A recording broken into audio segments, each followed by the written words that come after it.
my last video, I was a bit shocked when I looked at it after editing it about what I said about this hive, and I said I hadn't looked at it this year, which is true, and that it was a swarm. So I think it's time I did look at it. It's got a super on the bottom,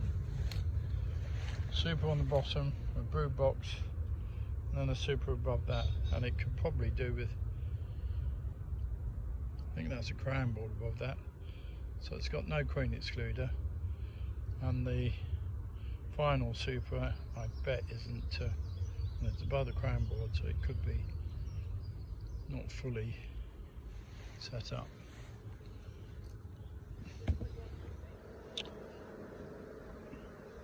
Alright, well there's a wild comb. That's the super that should have had more frames in. This is a crown board that should have been on top of the super.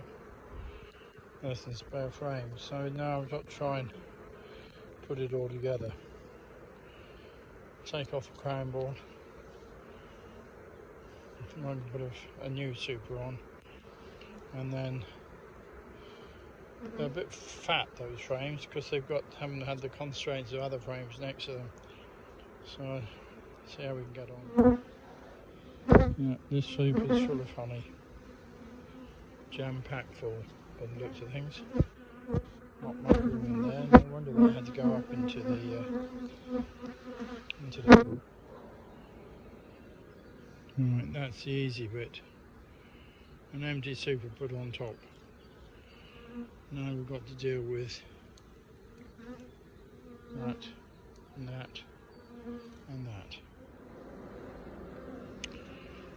Alright, well I managed to get the frames almost complete set into the box. There's a frame missing there, which is they're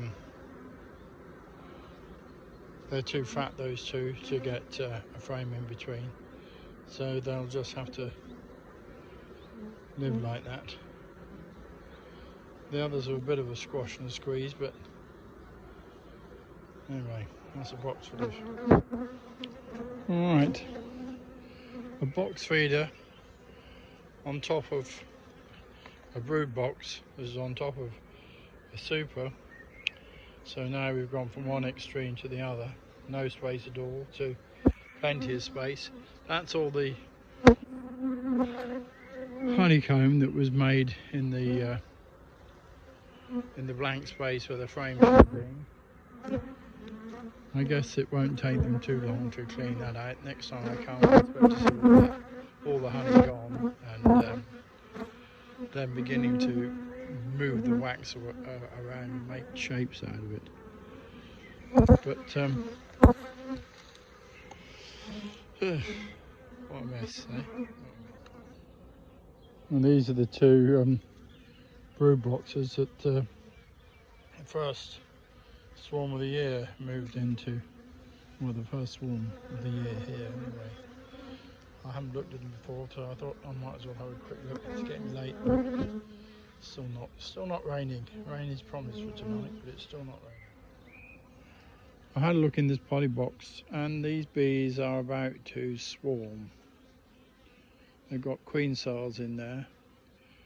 I moved 3 frames out and put them in the other Langstroth box, but I doubt that will make any difference whatsoever. The bees will still swarm, because I'm sure there are lots of other queen cells in there as well. Which is a bit of a shame that I put the last swarm brood box on that hive behind it, so they don't have that box to swarm into now. So we may lose those. They may swarm off somewhere else. When I come back in a couple of weeks' time, I'll probably find a box empty and full of swarmed out queen cells. I've just put 3 Langstroth frames into this box. I moved them from the poly box over there, the Langstroth poly box. They had some queen cells on them.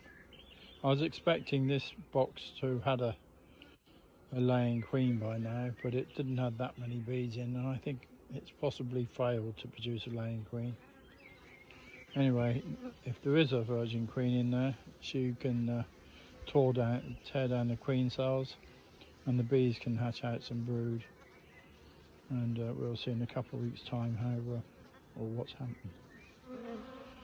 I had a quick look in this box, or the top box. Top box looking quite normal. Lots of brood, cat brood, queen laying well, eggs. Hope there's enough space in the bottom box for them to expand into. I didn't go in and have a look, but the top box is fine. I'm going to move this little box tonight. Looks like the bees have stopped flying, so I can block that up, tape it up and take it away. And I've changed my mind. This little box doesn't have a crown board inside it, so it'll be a lot easier to transfer these bees into a poly box later on and move them some other time. So they're staying here.